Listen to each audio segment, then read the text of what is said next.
ഞങ്ങളിതിവിടെ അവതരിപ്പിക്കുന്നത് cable ambulance.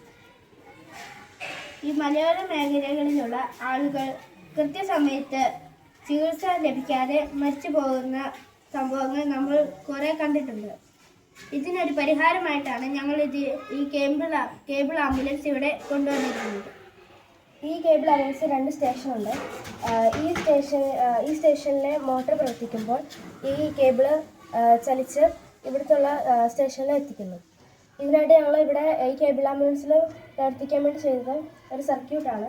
ഈ സർക്യൂട്ടിൽ 9 വോൾട്ടിൻ്റെ ഒരു ബാറ്ററി ഉണ്ട്.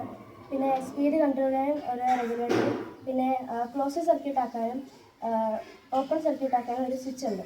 അപ്പോൾ സ്വിച്ച് ഓൺ ആക്കുമ്പോൾ ഇത് ക്ലോസർ സർക്യൂട്ട് ആവുന്നു. അങ്ങനെ ഈ മോട്ടർ പ്രവർത്തിച്ച് ഈ കേബിള് ചലിക്കുന്നു. ഇതിൻ്റെ ഉപകാരം എന്ന് വെച്ചാൽ ആളുകൾ ഈ മലയോര മേഖലകളിൽ നിന്ന് പെട്ടെന്ന് ഒരു ചികിത്സ വേണ്ടി വന്നാൽ നമ്മൾ ആംബുലൻസ് വിളിക്കുമ്പോഴത്തേക്ക് സമയം ചിലവാകുന്നു. കൂടാതെ നമ്മൾ ട്രാഫിക്കിൽ പെടുന്നത് കാരണം സമയം കൂടുതലായി നഷ്ടപ്പെടുന്നുണ്ട്. അതിനൊരു പരിഹാരമാണ് ഇത്.